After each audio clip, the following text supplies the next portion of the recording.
और मोनिका, अब जरा चुनाव की बात भी कर लेते हैं। उत्तर प्रदेश की पीलीभीत लोकसभा सीट से वरुण गांधी की उम्मीदवारी पर सबसे बड़ा सस्पेंस खड़ा हो गया है। बड़ी बात तो ये है पूजा कि बीजेपी से वरुण का टिकट कट सकता है। सूत्रों के वाले से बड़ी खबर निकल कर आ रही है। और उससे भी बड़ी बात यह है कि समाजवादी पार्टी ने उम्मीदवार की घोषणा के साथ ही वरुण के समाजवादी पार्टी में शामिल होने की अटकलों पर भी विराम लगा दिया है। लेकिन अब खबर यह है कि वरुण पीलीभीत से निर्दलीय दावा ठोक सकते हैं।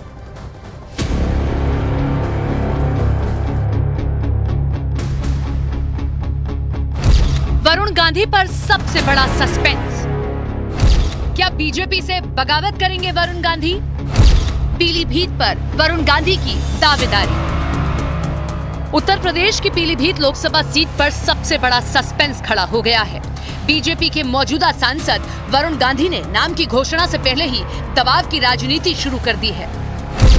वरुण गांधी ने बुधवार को 4 सेट नामांकन पत्र भी मंगवा लिए हैं, जिसके बाद उनका पीलीभीत से चुनाव लड़ना लगभग तय माना जा रहा है।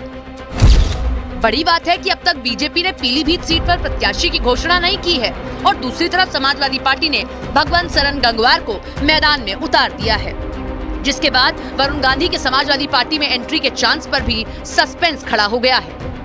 मेरी तो अभी फिरोज गांधी से कोई बात नहीं, लेकिन फिरोज गांधी को अगर टिकट बीजेपी काटेगी तब उसका विचार होगा।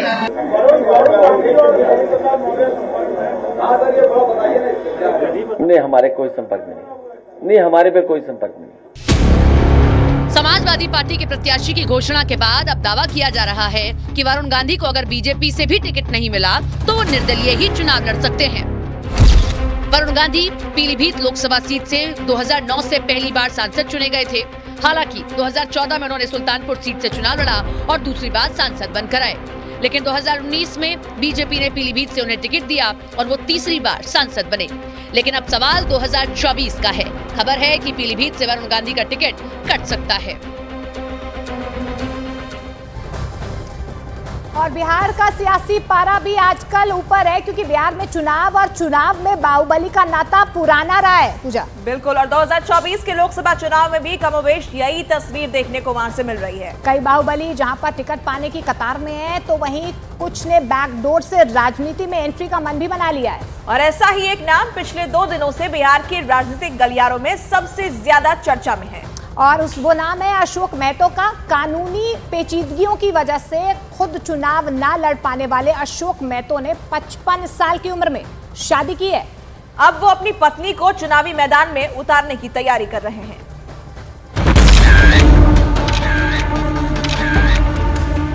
अशोक महतो अपराध की दुनिया का वो नाम जिसकी क्राइम की कहानी से नवादा, पटना और मुंगेर समेत बिहार के कई जिलों के थाने पटे पड़े हैं।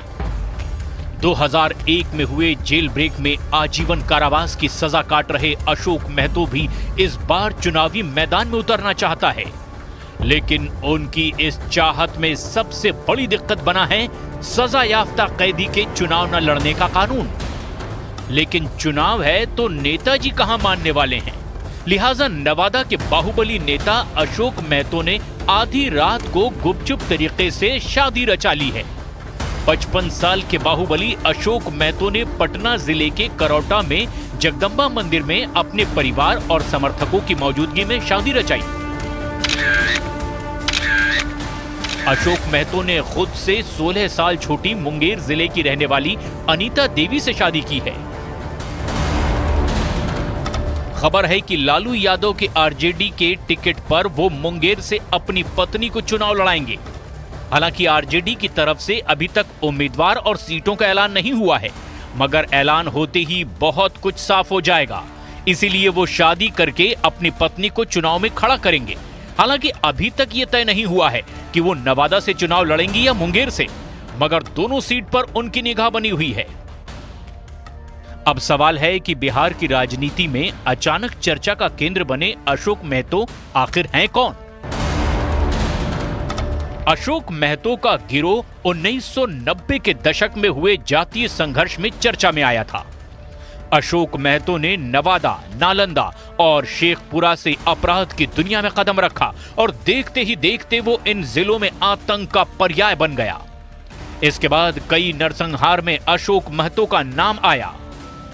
11 मई 2000 की रात एक ही परिवार के 11 लोगों को गोलियों से भून डाला गया। कांग्रेस के वरिष्ठ नेता राजू सिंह की शेखपुरा में हुई हत्या में भी अशोक महतो का नाम आया था। नवादा जेल के अंदर रहते हुए 2002 में 3 पुलिस कर्मियों की हत्या करके भाग निकलने वाला अशोक महतो पिछली बार 2006 में देवघर से गिरफ्तार किया गया था। नवादा जेल ब्रेक मामले में कोर्ट ने उसे उम्र कैद की सजा सुनाई थी, लेकिन 17 साल बाद दिसंबर 2023 में उसे जेल से रिहा कर दिया गया।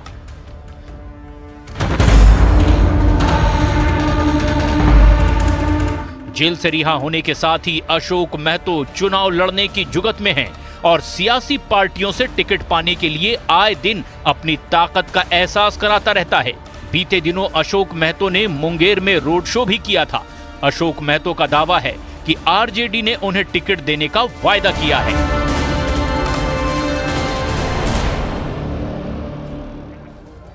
और एक बड़ी खबर आई है पाकिस्तान के ग्वादर पोर्ट से। खबर है कि वहां बलूचिस्तान के विद्रोही गुट के लड़ाकों ने बहुत बड़ा हमला कर दिया। दावा यह किया गया है कि हथियारों से लैस लड़ाकों ने ग्वादर पोर्ट को घेर लिया और वहां पर ताबड़तोड़ गोलीबारी कर दी।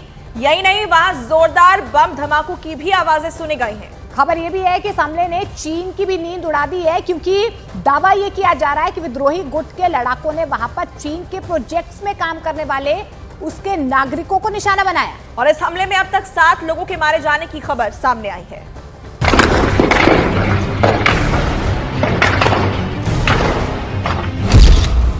पाकिस्तान में बड़े विद्रोह की शुरुआत।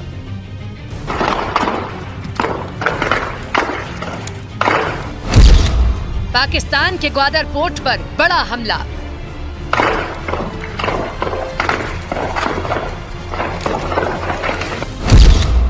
पाकिस्तान में ड्रैगन का बेस तबाह।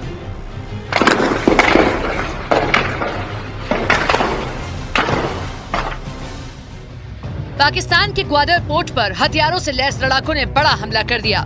ग्वादर पोर्ट को घेरकर लड़ाकों ने जबरदस्त गोलीबारी और बम धमाके किए।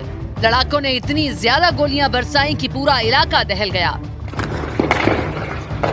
हमले की जिम्मेदारी बलूचिस्तान के विद्रोही संगठन BLA यानी बलोच लिबरेशन आर्मी ने ली। जानकारी के मुताबिक बलोच लिबरेशन आर्मी के लड़ाकों ने पाकिस्तान के ग्वादर पोर्ट परिसर में मौजूद एक इमारत को घेरकर गोलीबारी और एक के बाद एक कई बम धमाके किए। वहीं दावा किया गया कि BLA के इस हमले ने पाकिस्तान से लेकर चीन तक खलबली मचा दी, क्योंकि पाकिस्तान मीडिया के मुताबिक जिस इमारत पर हमला हुआ उसमें चीन के उन इंजीनियर्स के भी दफ्तर हैं जो चीन पाकिस्तान इकोनॉमिक कॉरिडोर प्रोजेक्ट में काम कर रहे हैं। चीन के इस